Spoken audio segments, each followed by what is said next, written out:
মধ্যপ্রাচ্যের মরুর দেশ ওমানের দুকুম সিদরা এলাকা। বাংলাদেশ সময় বিকেল 5:20। হঠাৎ গুঞ্জরিত হল এক ভয়াবহ খবর। একসঙ্গে 7 বাংলাদেশি প্রবাসী নিহত।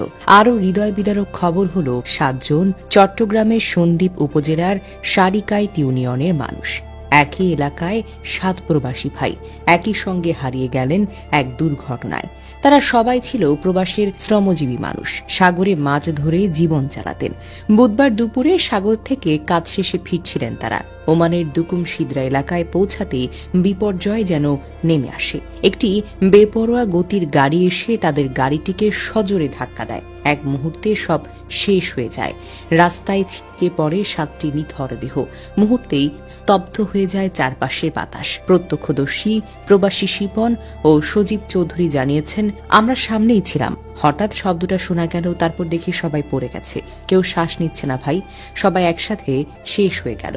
দুকুম পুলিশের দল দ্রুত ঘটনাস্থলে পৌঁছে 7 জনের দেহ উদ্ধার করে দুকুম হাসপাতালের মর্গে পাঠায়। সেখানে তাদের দেহগুলো এখন নিথর নীরবতায় শুয়ে আছে, যেন দূর দেশের বাতাসেও গুঞ্জন তুলছে, আমরা ফিরে যেতে চেয়েছিলাম।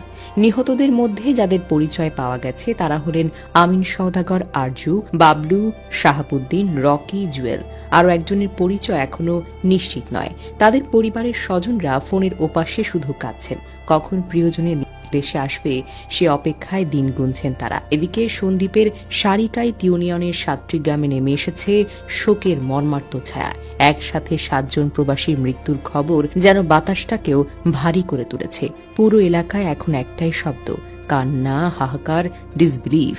মানুষ থম মেরে আছে, যেন বিশ্বাসই করতে পারছে না 7টি প্রাণ একসাথে শেষ হয়ে যেতে পারে কিভাবে। একদিকে দুকুম হাসপাতালে ঠান্ডা মর্গে নিথর দেহগুলো শুয়ে আছে, অন্যদিকে বাংলাদেশে চলছে আহাজারি। বৃদ্ধ বাবা মা তাকিয়ে আছেন আকাশের দিকে, যে আকাশের নিচে তাদের সন্তান শেষ নিঃশ্বাস নিয়েছিল। তবুও যেন প্রশ্নটা রয়ে যায়, প্রবাসীরা যে ঘাম ঝরিয়ে দেশের অর্থনীতিকে টিকিয়ে রাখেন, তাদের নিরাপত্তা নিয়ে কেন এত উদাসীনতা? কেন প্রতি বছর শত শত প্রবাসী শুধু কফিনে ফিরে আসে? হে আল্লাহ, ওমানের সেই মরু প্রান্তরে যারা রক্ত ঢেলেছে তাদের তুমি জান্নাত দান করো।